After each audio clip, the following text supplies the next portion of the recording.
This article contains sexually explicit language. Kampala, Uganda. When Patricia was picked up by police at the age of 11, she felt relieved. Sold by an uncle to her teacher, she was raped and abandoned in Kalingala, a district of islands on Lake Victoria, in Uganda. Patricia thought her luck had changed when police officers from a local station told her there was a man nearby who helped survivors of sexual abuse like her. A big, fat, old Mzungu foreigner or white person came for me.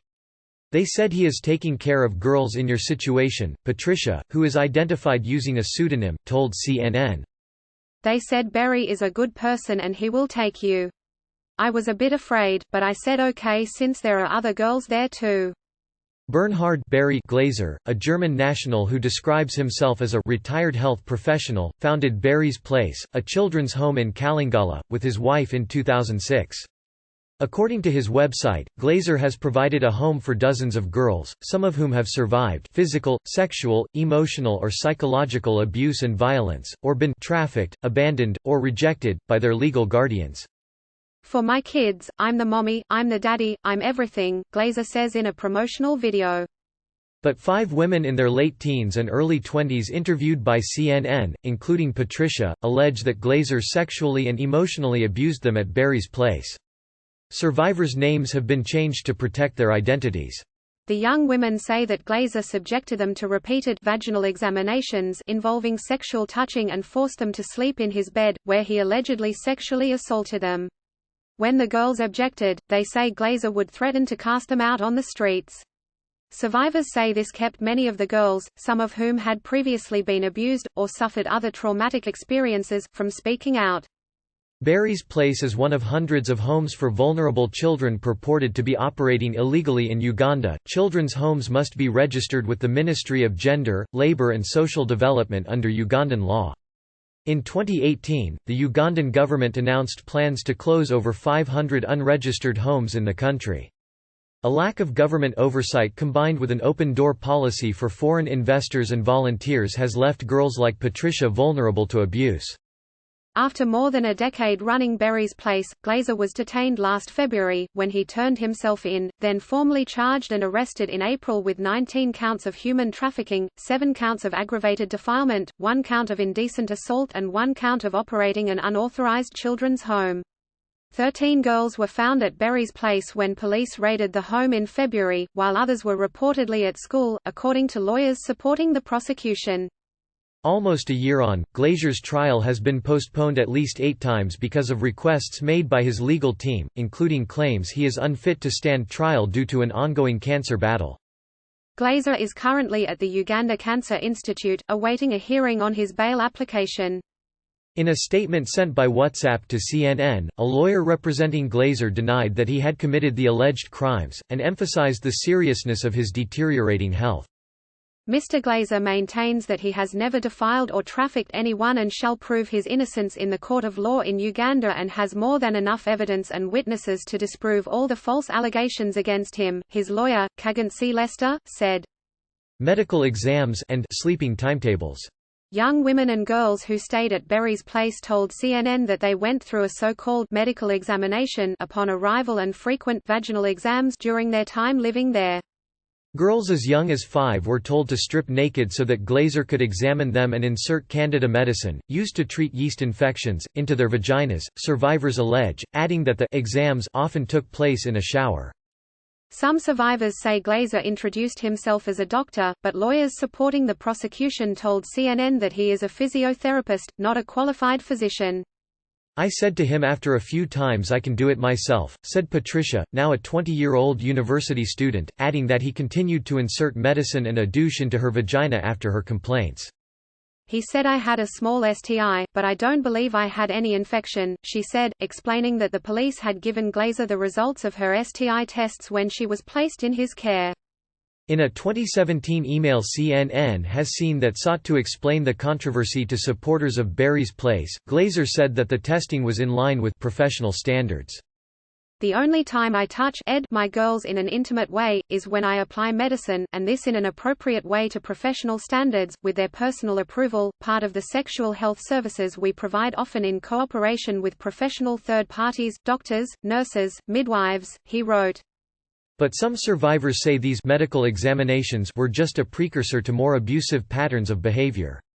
One time I walked into Berry's room and found some younger children massaging him while he was half naked, remembers Sharon, now 17, who was 12 when she was taken to Berry's place. She says that Glazer asked her to join in, claiming that he needed to be massaged because of his cancer and diabetes. Sharon, and several other survivors, said that Glazer asked them to create a sleeping timetable for the girls to spend the night in his bed on a rotating schedule.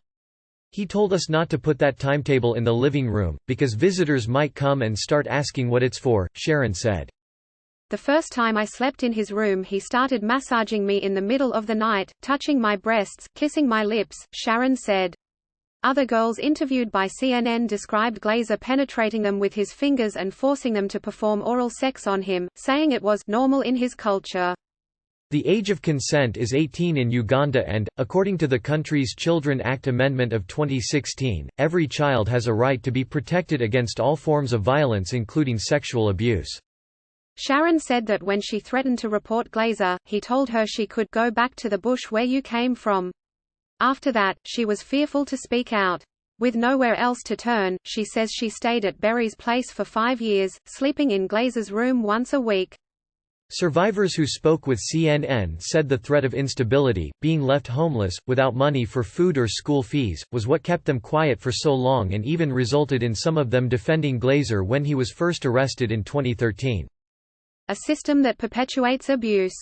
To cover up the alleged abuse, Glazer bribed local officials and used his network of allies in Kalingala to threaten those who spoke out against him, according to survivors and a police officer formerly based in the district, who spoke with CNN. Glazer's lawyer said he denied the bribery allegations.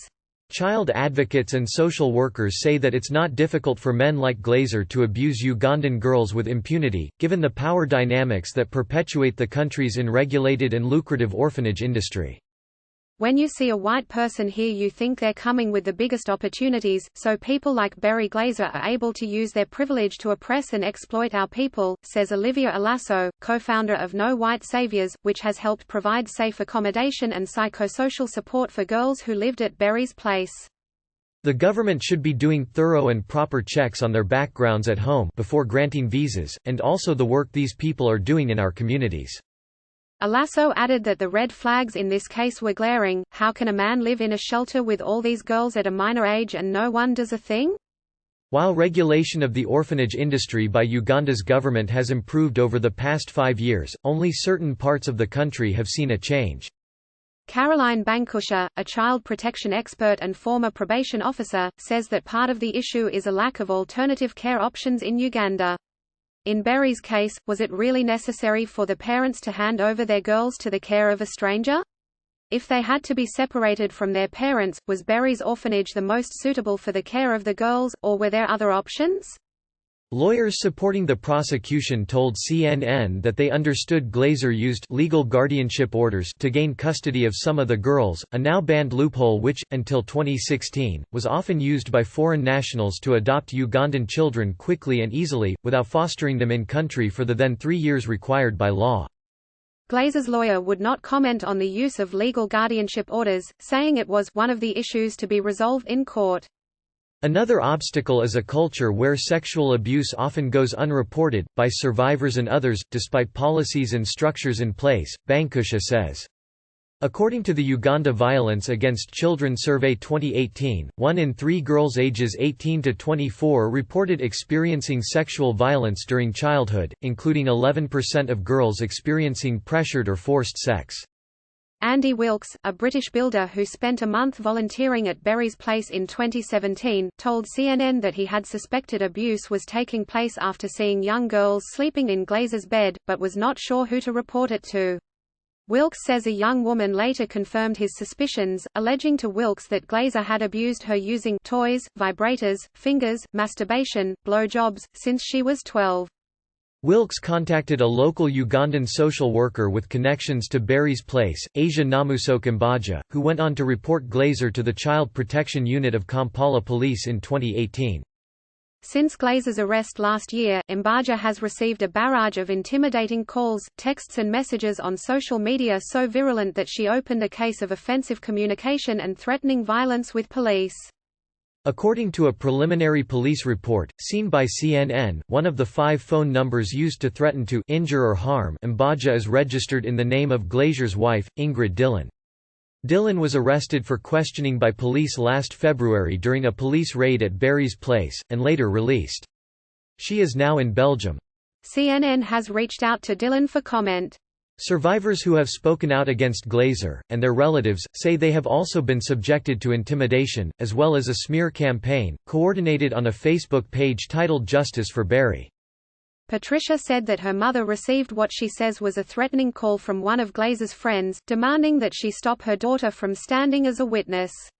According to Patricia, he warned her mother that she, and the rest of her family, could die as a result of her stupidity. Waiting for justice. It is not the first time that girls in Glazer's care have been dragged through this ordeal. A spokesperson for Uganda Police, Charles Mancio Twin, told CNN that in 2013 the police received reports that Glazer was running an illegal children's home in Kalingala and allegedly abusing the children, the majority of which were between 8 and 11 years old at the time. Twin said the girls were interviewed and found to have contraceptive implants. Can you imagine from the age of 8, 9, 10, to be having an implant? Tween said Glazer told police at the time he had given the girls implants to prevent them from getting pregnant by local boys. The Director of Public Prosecutions continued to gather evidence and ultimately launched a case against Glazer, but when the time came for the girls and their parents to testify, they did not appear in court. It devastated us, Twin said, adding that the judge had to dismiss the case as a result. We were worried and disappointed, but at the time there wasn't anything we could do. While Glazer was detained, police took Patricia back to the same uncle who had trafficked her when she was 11 years old. With nowhere else to go, she returned to Barry's place after Glazer's release, where she said things got even worse. When she warned Glazer he would get arrested again, she says he replied, "Who has the proof?" Still, she is determined to testify in court, saying that she hopes to get justice for herself and the other girls who say they suffered for years at Barry's place. Each time Glazer's court date has been rescheduled, Patricia, Sharon and other witnesses have traveled to Masaka High Court, missing school and preparing to give painful testimonies, only to be told proceedings would not happen that day. Glazer's legal team have used a range of tactics to try to ensure his release, including applying for a plea bargain deal, which would have seen Glazer deported back to Belgium. Lawyers supporting the prosecution and a police source told CNN. The sources allege that Glazer's defense have also sought to prevent, or delay, his hearing by demanding proceedings be conducted in Flemish, despite Glazer's demonstrated English proficiency, and suggesting that he was unfit to stand trial due to a battle with cancer. The head of the Uganda Cancer Institute, who previously declared that Glazer's condition was manageable in Uganda, recently signed a letter recommending he urgently travel abroad for treatment. Glazer's lawyer told CNN that the lies being peddled about the plea bargain are a crude attempt at circumventing the burden to prove Mr. Glazer's guilt in court, and denied that demands for a Flemish translator were attempts to delay the proceedings. If granted bail, CNN understands that Glazer will travel to Belgium for treatment, but lawyers supporting the prosecution say it is unclear whether he would return to stand trial. In an email sent in error to CNN, German ambassador to Uganda Albrecht Konza said he had been personally involved in trying to accelerate court proceedings over the past 9 months, with the implied aim of ensuring Glazer's travel to Belgium. In a subsequent statement to CNN, Konz said the German embassy had never taken a stance on the substance of the case and that whether or not he Glazer is guilty of the charges he is accused of is for the Ugandan judiciary to determine. Glazer previously traveled to Belgium for cancer treatment while on bail in connection with the 2013 case, according to the Germany embassy and his legal team, who say this demonstrates his willingness to return to Uganda to face the court. Glazer has always been and still is very determined to and shall prove his innocence in the court of law in Uganda, his lawyer, Kagantsi Lester, said in a statement to CNN. Equality Now, an NGO fighting to protect the human rights of women and girls globally, told CNN that it was following the developments in Glazier's case closely, along with its NGO partners in Uganda, including Joy for Children, Raising Teenagers Uganda, and Pinya Uganda, to ensure that there is accountability for the crimes committed and that the victims are able to access justice. There is a developing trend regarding the sexual exploitation of children in Africa where pedophiles, especially from Western countries, take advantage of under-resourced child protection systems, and weaknesses in law enforcement and judicial systems.